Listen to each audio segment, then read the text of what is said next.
It's Thursday, 4th of November 2021. Greetings from Rwanda's capital, Kigali. This is what makes our top stories tonight.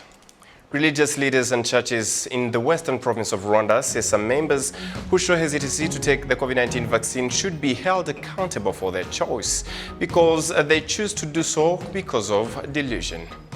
The Ministry of Health says it is ready to administer the third COVID-19 vaccine as long as it becomes clear that there is a reduced immunity to some of those who received the 2 doses, as this may occur due to a variety of reasons.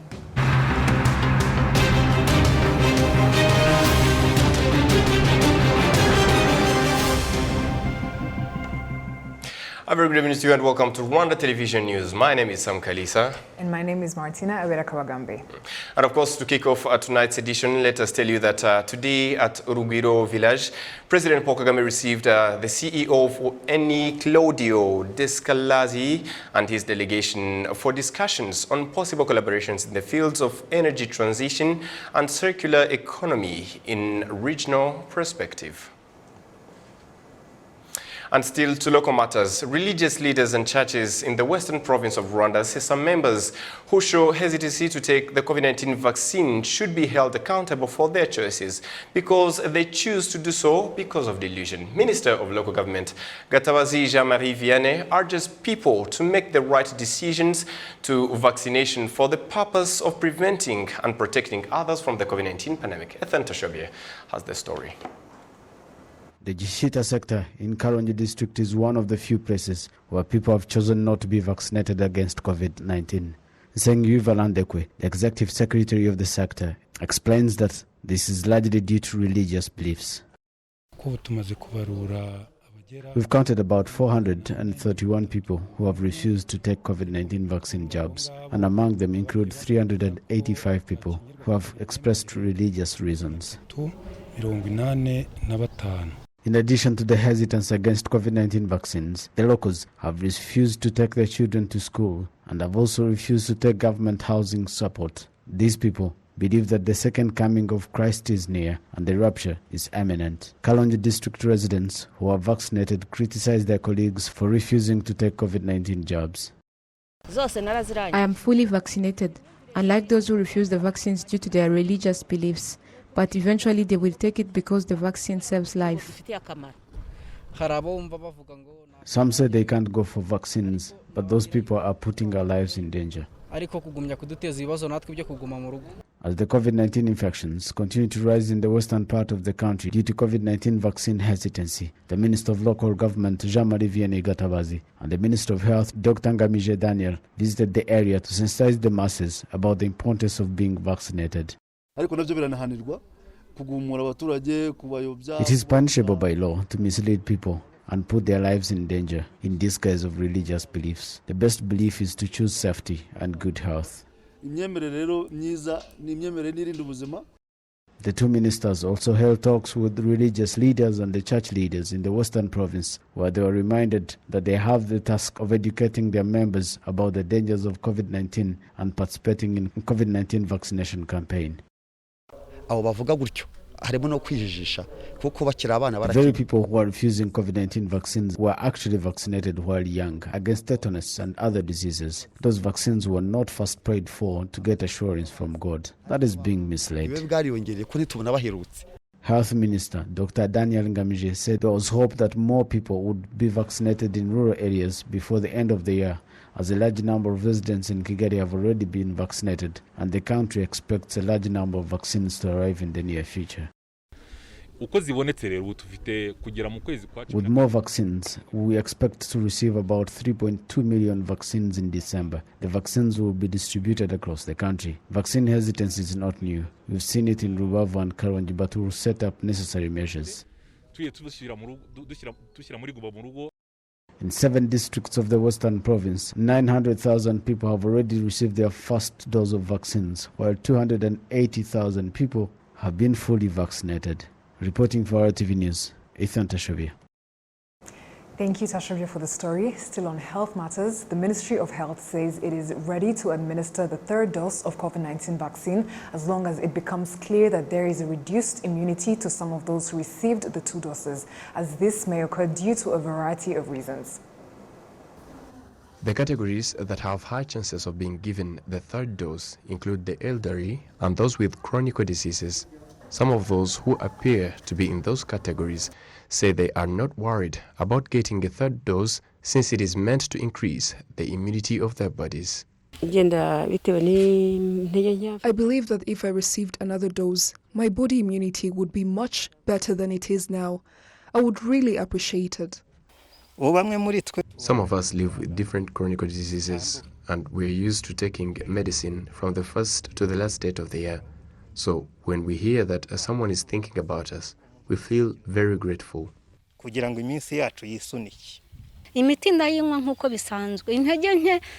take medicine as usual, although sometimes I feel weak, but it's not that much.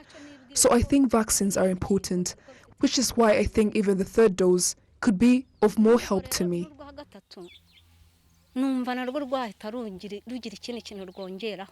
Medical experts Dr. Muyombano Antoine, who specialized in immunization, and Dr. Etienne Kadita, project manager at San Francisco, believe that there are viruses that leave the body immune system when someone was once infected, but there are those that do not boost immunity, which is why, in some cases, people need multiple vaccinations, as it is evident with the COVID-19. Different studies have shown that with time, the coronavirus weakens body immunity, especially for elderly above 60 years of age. It even happens to people with diseases like AIDS and cancer, which weakens their body immunity.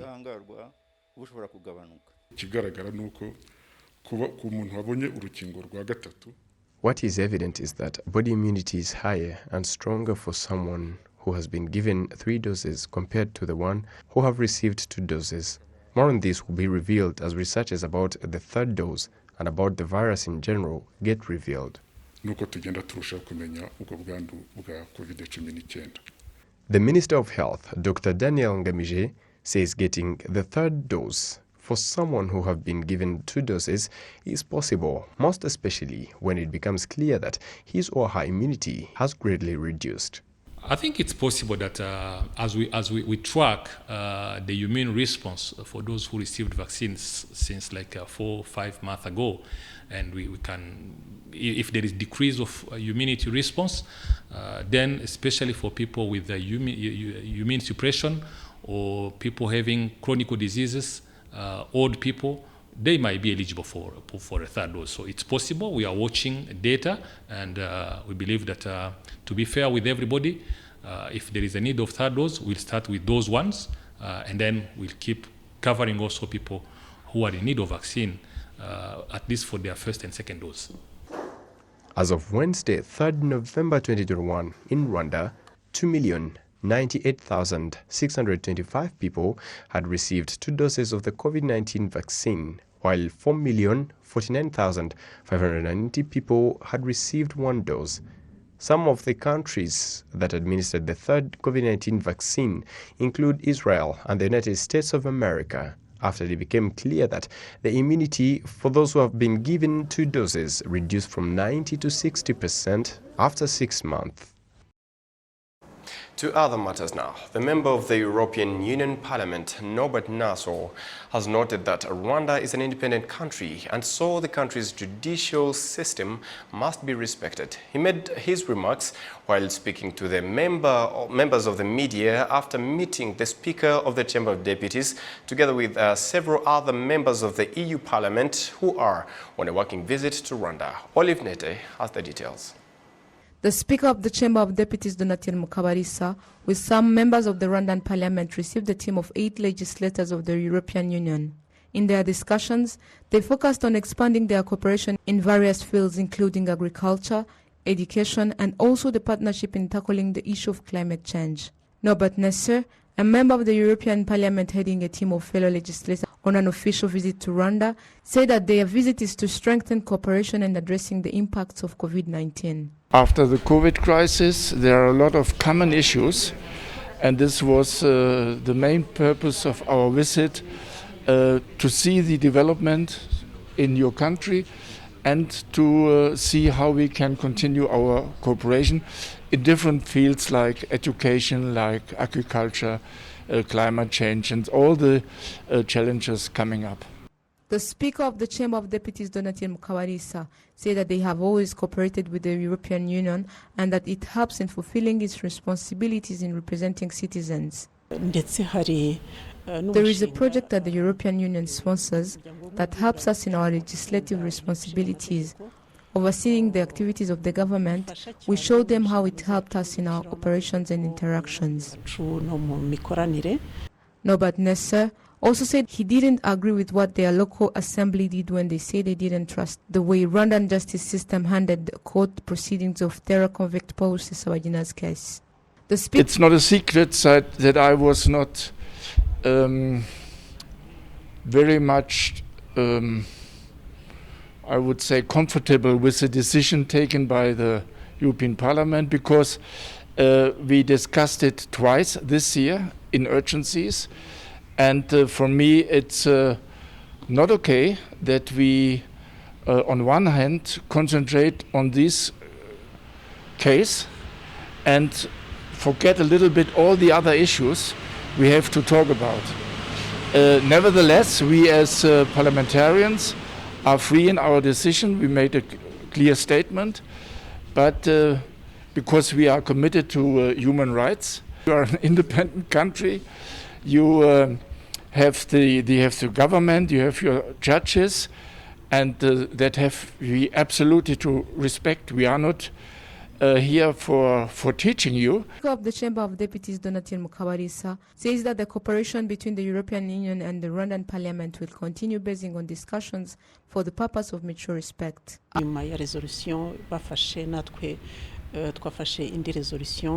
the decision they made, we also made ours as the Parliament members, telling them our views. And I think that our discussions will be given a line so that people can communicate logically. As discussions continues, we'll keep respecting each other.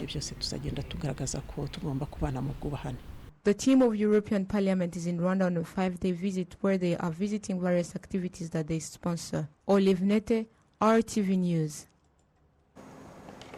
Thank you, Olive, for that story. On to other matters. Parents with children in primary schools that take lunch from school say the school feeding program has been beneficial to their children, especially in terms of academic improvement. Jen Mutoni with more.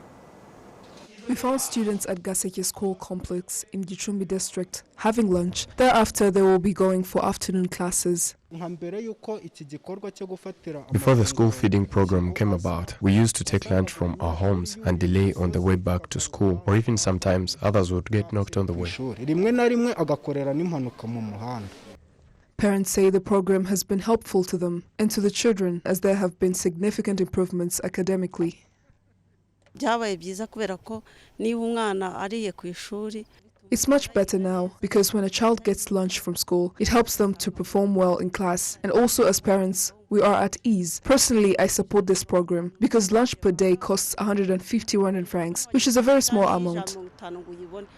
Harimana Teogen, principal of the Gaseke School Complex, says the reception for school feeding program for high school children is good, and the challenge still remains for the parents of students in primary schools, whereby some of them don't seem to quite understand its importance. All parents of children in high schools support the school feeding program. Since 2019, all children have been getting lunch from their schools, but in primary schools, it is a new program, which is why we keep reaching out to parents. And again, it is a challenge for parents with 4 to 5 children in primary to pay for school lunch. On the other hand, there are parents who have not yet joined the program. The National Commission for Human Rights shed light on the reason to this. In this study, the Commission found that the school feeding program was not being implemented properly due to some parents not contributing resources to support the state budget allocated for school feeding program. The Commission believes that there is a need to sensitize them to join for the good of their children. The Director General in the Ministry of Education, Rose Baguma, urges parents to make their contributions and monitor the implementation process of school feeding campaign. What we ask of parents is to continue making contributions to this program for it to stay alive, because the state money can be enough if parents are not contributing, whereby children get food today but don't get it tomorrow. Under the school feeding program, the government provides a subsidy of 56 francs per student on daily meals, equivalent to 40%, and a parent is required to pay the remaining 94 francs, equivalent to 60%. Jane Mutoni, RTV News. Gracias, Stein. For the past 50 years, Rwanda and China have had good relations. Up to date, both sides are pleased with the deeds and projects that have been brought to the people in the 50 years that China and Rwanda established diplomatic relations. Innocent Mugabo reports. Medical, educational, agricultural and technological projects together with various infrastructures that include widening the Sonatube-Gahanga-Akagera Road to 13.8 kilometers and other roads around the country, building 200 boreholes across the country, which has an investment of more than 7 billion, are among the things that the citizens are grateful to China. We are very happy with this borehole because of the clean water. We used to drink dirty water, and when it could rain, it would make the water worse. The Rugarika sector in Kamonyi district, which is home to more than 44,000 people, is one of the areas which had water shortages. Martha Mujiraneza, the executive secretary of the sector, says that the fact that they have been given a well, it will make a difference. WASAC had another project that they had started for us that hadn't reached its goal, which was to provide for us adequate water in all the sectors. However, today we are grateful because they at least know that we have that problem and the fact that they are trying to fix it. By strengthening the relations between the government of Rwanda and China, the two countries work together to help each other and assist their people in getting what they need in order to keep the good relationship between the two countries. I hope Rwanda and China have a good relation, and for this time, we hope our project can do a contribution to long-term friendship between China and Rwanda. This project is initiated by Export and Import Bank of China and is owned by Rwanda Transport Development Agency. The total budget is around $53 million. The Management of Water and Sanitation Corporation and Rwanda Transport Development Agency says that these projects were implemented by China for the benefit of Rwanda. The relations of Rwanda and China are very good, and it can be seen through the construction works that are ongoing. Apart from that road that is being constructed on that side, there are other projects that are planned to be constructed and funded by the Chinese government, and those show the good relationship between the government of Rwanda and the government of China. In our planning to solve the issue of traffic jam in the city of Kigali, we are expanding the road to all the entrances of the city. We have started with that one, and we hope that the issue will be solved. And we also do the same on the western entrance, the southern entrance, and the northern entrance. So we have to solve the issue of growing number of vehicles and growing number of city residents. On October 8, 2021, China celebrated its 50th anniversary of good relations with Rwanda. Last year, in 2020, China invested more than $300 million in Rwanda through the financing of various projects and programs. Thank you, Innocent, for the story. On to more.